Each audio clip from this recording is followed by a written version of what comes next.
Alors, sur cette semaine, la semaine, on est jeudi, donc lundi, j'ai fait 9 heures, je me souviens déjà plus. J'ai fait 11 heures, 11 heures de travail effectif, en gros. Mardi, j'ai pris ma journée, c'est-à-dire que je suis restée chez moi et que j'ai résumé un dossier, en ayant posé une journée de congé. Mais j'ai travaillé que 4 heures dans la journée, du coup. Mercredi, j'ai été à l'audience du tribunal de police hier matin, donc a commencé à 9 heures. Ah oui, alors voilà la journée de lundi, ça y est, j'y suis. Lundi matin, donc j'ai pris les dossiers qui venaient de la police et de la gendarmerie transmis donc pour les lire et pour prendre une décision. Donc j'en avais un petit peu sur mon bureau, donc j'ai fait ça le matin. L'après-midi, je suis allée voir l'audience du tribunal de police du mercredi, pour quand même savoir de quoi parlent les dossiers. Vous ne pouvez pas prendre un dossier sans l'avoir lu, c'est le minimum. Évidemment, donc, lire ces dossiers, ce sont les dossiers de la police et de la gendarmerie, plus le casier judiciaire des gens qui vont être jugés, plus les lettres des victimes que les victimes ont envoyées qui sont au dossier. Vérifier que les personnes ont bien été avisées, savent que c'est tel jour, à telle heure qu'elles sont convoquées, voir s'il y a les preuves suffisantes de ce qu'on leur reproche et voir quelle est la peine qui peut leur convenir, c'est-à-dire à la fois c'est une sanction et puis à la fois le but c'est de faire qu'ils ne recommencent pas. Donc voilà les éléments qu'on doit apprécier sur une procédure. Donc le tribunal de police de vendredi, c'était une vingtaine de dossiers. Donc ça a été fait vendredi en début d'après-midi. Lundi ensuite, j'ai dû avoir une réunion sur une gendarmerie. Et ensuite, j'ai fini les dossiers qu'on m'a donnés le lundi soir, puisque les dossiers tombent tous les jours. Le greffe vous amène, récupère ce que vous avez fait et vous donne les nouveaux dossiers tous les jours. Ça, c'est lundi. Donc mardi, le résumé d'un gros dossier à la maison. Mercredi, le tribunal de police de 9h à 13h10. Et hier après-midi, une rédaction d'un rapport, puisque tous les ans, on fait un rapport de ce qui s'est passé dans l'année précédente. On est en train de rédiger ce rapport. Donc il y a eu ça, plus des coups de fil de policiers aux gendarmes, par exemple pour mettre une écoute téléphonique sur telle personne. Est-ce qu'il manque des éléments ou pas? Est-ce qu'on va le demander au juge qui décide de ces écoutes téléphoniques? Des contacts avec d'autres policiers ou d'autres gendarmes qui veulent des décisions dans des procédures, parce que j'ai une compétence particulière sur les stupéfiants. Donc je gère les procédures de stupéfiants et je gère aussi les procédures de tout ce qui est cambriolage, escroquerie, quand elles sont un peu importantes. Donc il y a eu des coups de fil sur ce genre de dossier. Aujourd'hui, cet après-midi, il y avait une comparution immédiate, donc un dossier qui a été des cambriolages par 4 personnes. Je crois que c'était une quinzaine de cambriolages en tout. Des gens qui ont été déférés il y a un mois à peu près. Un est parti en prison, mais il n'a pas voulu être jugé tout de suite. Il a demandé un renvoi. Donc on l'avait, compte tenu de son casier judiciaire qui comportait déjà 10 condamnations pour des cambriolages répétés. On l'avait mis en prison puisque pour l'instant on ne voit pas d'autre solution pour éviter qu'il recommence. Et donc il était jugé aujourd'hui. Et je suis partie là, ça a commencé à 15h, je suis partie à 17h30 et je ne sais toujours pas quelle peine a été prononcée parce que je suis partie après les plaidoiries des avocats. J'ai été remplacée après. Voilà, et ensuite je suis venue ici. Demain matin, j'ai des écoutes téléphoniques à mettre en place à 9h. Donc ça, c'est un acte à préparer. Le gendarme vient avec sa procédure. On vérifie qu'il y a bien tous les éléments nécessaires. On ne met pas quelqu'un sous écoute téléphonique parce qu'on a envie. On met quelqu'un sous écoute téléphonique parce qu'il est dans les créneaux pour être placé sous écoute téléphonique. Là, c'est une affaire de trafic de stupéfiants. Donc la loi l'autorise, mais la loi l'autorise s'il y a des éléments suffisants pour dire qu'on a déjà des indices importants. Donc normalement, de ce que le gendarme m'a expliqué, il y a des éléments suffisamment importants. Je vais quand même le vérifier demain quand il va m'amener la procédure écrite. Ensuite, on va amener cette procédure avec une demande au juge, au président du tribunal qui décide ou pas de l'écoute, et le gendarme repartira ou pas avec son autorisation d'écoute. La suite de la matinée, c'est la suite de la rédaction du rapport en question. Je n'ai pas récupéré ce soir les procédures qui sont arrivées aujourd'hui au greffe, donc je les récupérerai demain. Je ne sais pas s'il y aura ça ou s'il y aura 40 cm. Et l'après-midi, il y a une réunion sur une gendarmerie à Lannion pour faire le point de tous leurs dossiers de stupéfiants et de tous leurs dossiers d'escroquerie. Donc ça a lieu tous les 2 mois. On fait le point avec les gendarmes et les policiers des services spécialisés dans ce genre de procédure pour savoir où ils en sont. Ça, c'est ma semaine type en gros. Alors elle peut être extrêmement variée. Si un dossier criminel donc, qui est allé chez le juge d'instruction Alors, je ne vais pas vous raconter une semaine, je vais vous raconter un dossier. J'étais de permanence en avril ou février, je ne sais plus, il y a 3 ans, le jour de l'incendie de Lannion, avec les 4 enfants qui ont brûlé à l'intérieur de la maison et le monsieur qui a essayé de les sauver. Et la maison s'est écroulée sur eux. Donc ça, c'est un coup de fil des policiers à 3 h du matin pour dire qu'il y a un incendie en cours, qu'on pense qu'il y a des gens à l'intérieur et qu'il est possible que c'est enfin, c'est pas grand-chose, mais on n'a pas non plus d'explication sur une cause qui pourrait être une cause d'électricité ou autre. Donc là, c'est 3 h du matin, vous sautez dans votre pantalon, vous prenez votre voiture et vous allez à Lannion. Parce que vous êtes de permanence, parce que les faits risquent d'être extrêmement graves, parce qu'on pense qu'il y a des gens à l'intérieur, et que donc vous allez vérifier et voir avec les policiers qu'est-ce qu'on peut commencer à faire en termes d'enquête. C'est des dossiers qui sont évidemment prenants pour tout le monde. Plus il y a d'émotions dans un dossier, plus il y a un risque d'erreur de la part de tout le monde, que ce soit les magistrats, les policiers, les gendarmes, tout le monde. Donc c'est le moment où il faut être le plus professionnel possible et aller voir que tout fonctionne bien. Donc là, vous allez sur Lannion, vous vérifiez que les policiers sont bien en train de prendre les identités de toutes les personnes qui sont là, que les patrouilles sont bien en train de tourner en ville pour essayer de savoir qui est en train de traîner dans la ville. Et l'enquête commence là. Ensuite, vous suivez cette enquête. Donc, vous décidez de quel service de police va faire l'enquête. L'enquête de police lambda, c'est le commissariat lambda qui l'a fait, ou la gendarmerie lambda. Là, compte tenu des faits, ça a été la police judiciaire de Rennes, donc le SRPJ. C'est vous qui décidez de saisir le SRPJ. C'est la décision qui a été prise, qui était évidente. À partir de là, le SRPJ travaille et puis commence à avoir des pistes et demande une ouverture d'instruction. On ouvre l'instruction. À partir de là, c'est plus le parquetier, c'est plus moi qui m'occupe de quoi que ce soit. Je donne mon avis, c'est tout. C'est le juge d'instruction qui devient le patron du dossier et des policiers. C'est ce qui s'est passé. Donc on a fini par avoir une idée assez précise des personnes qui pouvaient avoir fait ça. Le juge d'instruction les a fait placer en garde à vue, elle les a fait déférer. Au moment où ils sont déférés, au moins pour l'un d'entre eux, qui était celui qui était soupçonné d'avoir mis le feu, on a évidemment demandé à ce qu'il soit placé en détention. Donc là, vous avez un débat. Un juge qui doit décider ou pas de le mettre en prison. C'est le juge d'instruction qui lui demande de le mettre en prison et c'est le procureur aussi qui le lui demande et qui va le lui expliquer devant la personne et devant son avocat qui le défend. Donc là, vous avez ce jour où vous décidez, où le juge décide ou pas, ce JLD, juge des libertés et de la détention, décide ou pas de placer cette personne en prison. Il est parti en prison, il a nié les faits jusqu'à la cour d'assises.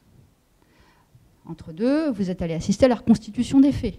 Donc la balade dans Lannion, puisque ça avait commencé à l'hôpital, redescendu jusqu'au centre de Lannion, vous remontez, tout ça avec les gendarmes qui escortent la personne, les avocats, etc. Voir comment ça a pu se passer, combien de temps prennent les déplacements, voir si c'est compatible avec ce qu'il a dit ou pas dit. Bref, vous assistez à ces actes-là. Ensuite, le juge d'instruction décide de son renvoi devant une cour d'assises. Et là, en tant que parquetier qui a suivi le dossier depuis le départ, c'est vous qui allez à la cour d'assises expliquer pourquoi vous pensez que cette personne est coupable, donc quels sont les éléments dans le dossier qui vous le font penser. Et là, il nous a fait la jolie surprise de reconnaître le premier jour, ce qui a un petit peu facilité les choses, même si j'avais personnellement absolument aucun doute sur la question. Mais il a expliqué les faits ce jour-là, après 2 ans et demi de dénégation. Et puis, vous demandez la peine à la fin. C'est pas vous qui décidez. Par contre, vous avez 3 collègues qui, eux, sont juges du siège, le président de la cour d'assises, 2 personnes du tribunal de Saint-Brieuc, plus les jurés, monsieur et madame Lambda, qui ont été tirés au sort, qui décident. Donc, autre aspect de la profession pour ceux qui sont du côté de la décision ce jour-là. Ensuite, ce monsieur, je suis éventuellement destiné à le recroiser, ou un collègue du parquet destiné à le recroiser, parce qu'il est en train d'exécuter une peine. Et que dans un temps pas immédiat, compte tenu de la peine qu'il a prise, mais un jour, il demandera à sortir, ou à avoir une libération conditionnelle, ou à avoir des permissions de sortir. Ce jour-là, c'est le juge d'application des peines qui prendra la décision, donc c'est toujours pas le parquet, c'est un autre juge qui est spécialisé dans les décisions sur l'exécution des peines. Et ce juge-là, à nouveau, devra demander l'avis du parquet. Donc il y aura un autre parquetier, ou le même, suivant l'endroit où ça se passera, qui donnera son avis. Donc au niveau du parquet, on a des fonctions extrêmement variées. On a des fonctions d'urgence, la décision de placement d'un gamin en urgence, quand véritablement c'est une question d'heure, qu'on n'a pas le temps d'aller chercher le juge des enfants, c'est aussi le parquetier. Quand il y a du temps, c'est le juge des enfants qui prendra cette décision-là, c'est son métier, protéger les mineurs et les juger quand ils commettent des infractions. C'est une particularité de son métier, travailler que avec et pour les mineurs, que ce soit pour les juger ou pour les protéger. Ensuite, vous avez le juge aux affaires familiales qui, lui, doit avoir une semaine qui est peut-être plus répétitive, mais avec des dossiers tout à fait différents les uns des autres. qui va, je pense, avoir entre 2 et 3 audiences par semaine, en gros, avec à chaque fois une vingtaine de dossiers, hein, donc une vingtaine de décisions par audience à prendre, après avoir rencontré les gens, écouté leurs avocats et écouter les gens. Donc là, dans une autre matière, quelque chose de plus répétitif, mais un contentieux qui est là extrêmement humain pour le coup, puisque non seulement il faut faire que ça se passe bien, il faut faire que les droits des uns et des autres soient respectés, et puis il faut faire que les enfants retrouvent leur place dans la famille et puissent trouver une place protégée, aussi bien vis-à-vis de leur père que de leur mère, ou leurs grands-parents de temps en temps. Voilà, qu'est-ce que vous avez d'autre? Donc le juge d'application des peines qui lui se charge exclusivement des peines, autrement dit, gérer tous les gens qui sont en prison, qui ont été jugés, qui savent donc quand est-ce qu'ils sortiront, savoir si on peut les laisser sortir en libération conditionnelle, est-ce qu'ils ont un contrat de travail, est-ce qu'ils ont une adresse fixe, est-ce qu'ils font des efforts de réinsertion ou pas. Est-ce qu'on les laisse sortir en semi-liberté, autrement dit, ils sortent le jour mais ils rentrent dormir à la maison d'arrêt la nuit, ce qui permet de garder un travail d'un côté et pour nous de garder une surveillance, parce qu'on sait où il est la nuit. Tout ça pouvant se succéder, hein. Quelqu'un peut d'abord sortir en semi-liberté et après en libération conditionnelle. Aussi gérer les gens qu'on a laissés à l'extérieur mais avec des obligations à respecter. Par exemple, la personne qui est condamnée pour la première ou la deuxième fois pour conduite sans permis d'un état alcoolique et à qui on demande de se soigner parce qu'on estime que ce n'est pas ponctuel le problème, mais que c'est un vrai problème d'alcoolisme. Là, on a un système de surveillance, donc le juge d'application des peines convoque cette personne, ensuite délègue au service de pénitentiaire de probation qui va reconvoquer, vérifier que ce monsieur va voir un médecin régulièrement, prend ses médicaments et au moins essaye d'arrêter de boire, voire y arrive. C'est le but, hein. C'est d'essayer de faire que les gens ne reviennent pas devant le tribunal. C'est le but fondamental. Et que les victimes ont trouvé aussi satisfaction de réparation de ce qu'elles ont vécu. Qu'est-ce qu'on peut encore avoir comme fonction? Juge d'instance. Le juge d'instance, c'est le juge le plus proche de vous. C'est celui qui va avoir à connaître de votre demande de réparation lorsqu'elle est sur un montant qui n'est pas trop important. C'est celui qui va avoir connaissance de vos problèmes de loyer quand vous ne les payez pas, ou le problème de votre propre propriétaire quand il ne vous a pas rendu votre caution, par exemple, ou qu'il est en retard. Tout ça, c'est le juge d'instance qui statue, donc c'est du civil, mais c'est du contact avec les gens vraiment de façon très régulière. Le juge de la grande instance, alors là, qui peut faire plein de choses différentes, entre être au tribunal correctionnel, ou au contraire faire des dossiers de construction. Donc là, voir quasiment que des dossiers et que des avocats. Hein. Pour le coup, là, c'est un métier de réflexion pure, avec des dossiers qui peuvent être extrêmement impressionnants et demandant un raisonnement juridique pointu et complexe. Voilà, tous ces métiers-là sont différents, on peut passer de l'un à l'autre, le tout étant d'arriver à le faire, hein, parce que moi, après 20 ans de pénal, je ne suis pas sûre d'arriver à faire un jugement de construction complexe après-demain. Il me faudrait un certain temps aussi pour pouvoir basculer de l'un à l'autre. Voilà, donc vous pouvez envisager de partir dans les dom-toms en attendant votre tour, le jour où quelqu'un en partira, et si vous avez l'ancienneté suffisante pour avoir le poste en question. Vous pouvez même envisager d'aller exercer la seule fonction judiciaire de Saint-Pierre-et-Miquelon. On a 2 personnes là-bas, un pour le parquet, un pour le siège. Enfin, c'est vraiment extrêmement varié. On a des gens qui sont en Guyane, qui effectivement vivent quelque chose qui est très différent, avec une société qui fonctionne de façon un peu différente, pas complètement. Donc là aussi, il faut savoir aborder les autres et une culture différente. Hein. La Guyane, c'est un mélange de populations extrêmement complexes. Donc vous pouvez aller vivre des expériences ailleurs, à condition de vous intéresser à la vie des autres et essayer de la comprendre. Le commissariat insiste. Si vous êtes à Bobigny, vous serez de permanence que la nuit, parce que vous passerez la nuit dehors. Donc, si vous êtes à Paris aussi. Donc là, pour le coup, la journée, on ne vous demandera pas de venir travailler, parce que nécessairement, vous serez allé vous promener quelque part sur le ressort de Bobigny pendant la nuit. Enfin, vous avez de fortes chances d'être sorti pendant la nuit et d'avoir décroché le téléphone à longueur de nuit. Donc, c'est très varié suivant les tribunaux. Ici, on tient du lundi au vendredi. Donc, on prend à 9h, on lâche à 18h le vendredi et on sépare les week-ends de la semaine. Mais effectivement, les coups de fil sur un fait important, grave, vous l'aurez à n'importe quelle heure de la nuit et vous pourrez être amené à vous déplacer sur un meurtre, par exemple, à n'importe quelle heure du jour ou de la nuit. Hein. Ça va du corps qu'on trouve au pied du tribunal, parce que c'est la particularité qu'on a eue nous. J'ai jamais vu ça ailleurs. Il était à 30 mètres du tribunal, jusqu'au déplacement, jusqu'à Plestin-les-Grèves ou le double déplacement entre Bégard et Guingamp sur la même journée pour une personne qui avait agi à la fois sur sa femme et sur sa mère. Voilà, donc et ça c'est imprévisible. Vous recevez le coup de fil et vous y allez. Vous lâchez tout, vous trouvez quelqu'un pour vous remplacer sur le téléphone. Donc là, ce sont les policiers et les gendarmes qui veulent des décisions sur des gens qui sont en garde à vue. Sur les stupéfiants, comme ils sont censés m'appeler, des gens qui sont en garde à vue pour stupéfiants, ils appellent pour savoir ce qu'ils doivent faire en garde à vue. Est-ce qu'on le laisse sortir? Est-ce qu'on lui donne une convocation devant le tribunal? Est-ce qu'au contraire, on le fait déférer devant le tribunal? C'est ça, les coups de fil. Oui, il y a quand même une chose non négligeable que je vous ai dit, c'est qu'on est tous, avant tout, chargés de faire respecter des principes de liberté. C'est-à-dire que la détention arbitraire dans le garde à vue, normalement, n'a pas lieu d'être. Le policier qui chope Monsieur X parce que sa tête lui revient pas, il le ramène en garde à vue. Normalement, le procureur qui est prévenu, je n'ai jamais vu ça encore, je vous rassure, mais si ça devait arriver, normalement, nous, on se fait raconter le dossier, qu'est-ce qu'il y a comme élément contre cette personne, est-ce qu'on a des éléments suffisants pour le placer en garde à vue ou pas? S'il n'y a pas d'éléments suffisants, ou si on n'est pas dans le cadre de la loi pour le mettre en garde à vue, par exemple parce que le fait en question, c'est pas un délit, c'est qu'une contravention, donc une garde à vue n'est pas possible pour une contravention, alors on dit aux policiers de le faire sortir, parce qu'ils ne sont pas dans les clous. Soit parce qu'il n'y a pas de preuves, soit parce que c'est pas l'infraction n'est pas suffisamment grave. Voilà, donc là, ce monsieur, donc j'ai été prévenu ce matin. Depuis ce matin, on a eu le temps de sortir son casier judiciaire. Il a été entendu 2 fois par les policiers. L'intérêt maintenant, c'est que depuis le fax, mais surtout depuis les mails, on reçoit les auditions des gens au fur et à mesure. Si on les demande, on les a sur nos postes d'ordinateur instantanément. On sait quelles sont les démarches que font les policiers à côté, donc, et les analyses habituelles en matière de stupéfiants. Et on voit si on doit continuer, si on a de l'espoir de continuer l'enquête favorablement sur d'autres personnes ou pas. Et qu'est-ce qu'il a fait, qu'est-ce qu'on a comme preuve de ce qu'il a fait, et qu'est-ce qu'on décide de ce qui va lui arriver par la suite. Voilà. Donc là, c'est une convocation devant le tribunal, avec une date de convocation qui lui est donnée. C'est vivant, on ne s'ennuie jamais. Par contre, il faut voir que vous allez faire ça pendant 20 ans. Donc, aller au tribunal de police, comme hier matin, pour voir des violences qui ont entraîné des incapacités totales de travail de moins de 8 jours, pour voir des excès de vitesse de plus de 50 km/h, ça fait 20 ans que je le vois. Donc, si vous n'aimez pas ça, faites autre chose, parce que c'est usant aussi.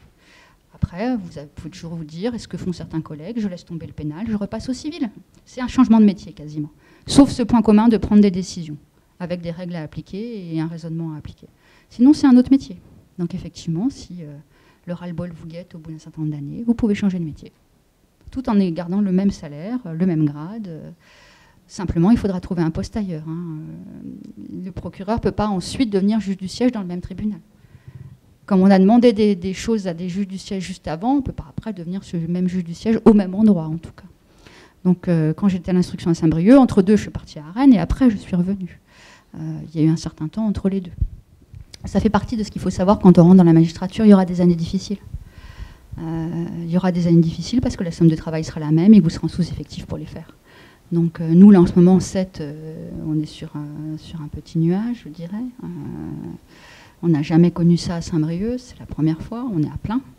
On a traversé des années à 6 et 5 dans les années qui viennent de s'écouler. Et au niveau de l'instruction, on est dans une situation extrêmement difficile depuis plusieurs années. Du manque d'effectifs au niveau national. Donc, quand il faut un juge à tel endroit, on le prend ailleurs. Donc, alors, vous n'êtes jamais déplacé d'office, sauf sanction disciplinaire. Vous avez une garantie d'indépendance, essentiellement au siège, mais aussi au parquet. Donc, vous ne serez jamais déplacé sans l'avoir demandé. Le poste dans lequel vous irez, vous l'aurez demandé, sauf à la sortie de l'école où il faut que les postes soient pris. Voilà. Mais après, si vous ne demandez pas à bouger, vous ne bougerez pas, sauf les chefs de juridiction qui ont une limite à 7 ans et les fonctions spécialisées ont une limite à 10 ans. Mais par contre, quand elles atteignent les 10 ans, elles sont rattachées à leur tribunal. Donc si vous avez fait 10 ans d'instruction, vous allez être à Saint-Brieuc, vous allez devenir juge tout court à Saint-Brieuc. Mais on ne vous fera pas déménager, on vous fera quitter votre fonction. Par contre, un procureur ou un président de tribunal, au bout de 7 ans, sera obligé de partir, il le sait. On ne laisse pas un président ou un procureur plus de 7 ans au même endroit. Pour les autres, vous aurez demandé le poste que vous aurez obtenu. À l'ancienneté, beaucoup, et puis aussi avec un système d'évaluation à partir d'un certain niveau de hiérarchie. Voilà. Vous pouvez demander, je vous dis, à partir à l'autre bout de la France. C'est vous qui C'est vous qui demandez, simplement, effectivement. Ah bah, la Bretagne, on ne bouge pas beaucoup. Hein. Le breton est attaché à son rocher. Donc, effectivement, c'est d'une part difficile à obtenir en sortie d'école. Certaines années, il n'y a pas de poste en Bretagne en sortie d'école. Certaines années, il y a 1 ou 2 postes. Et quand je parle de la Bretagne, c'est tout. C'est Nantes, de Nantes à Saint-Malo, en passant par Rennes, et Brest de l'autre côté. Donc, sur tous ces tribunaux-là, certaines années, il n'y a pas de poste. Même pas de poste de juge remplaçant en sortie d'école. Après, c'est quand même un petit peu plus facile. Là, les régions difficiles, ce sont les régions du Sud. Hein, mais normalement, on n'est pas quand même dans la situation des professeurs. On finit par obtenir à peu près ce qu'on veut. Et puis, on a tous un jour aussi envie d'aller voir autre chose. Parce que voir toujours le même tribunal finit par... c'est usant aussi. Hein, on voit toujours les mêmes clients. C'est désespérant au bout d'un moment. Et puis aller voir autre chose, d'autres pratiques, comment on fait ailleurs, ça permet d'avancer. Donc on bouge assez régulièrement tous, suivant la personnalité de chacun. Les gens bougent plus ou moins, mais on finit toujours par aller voir sur un autre tribunal ou sur la cour d'appel, faire autre chose.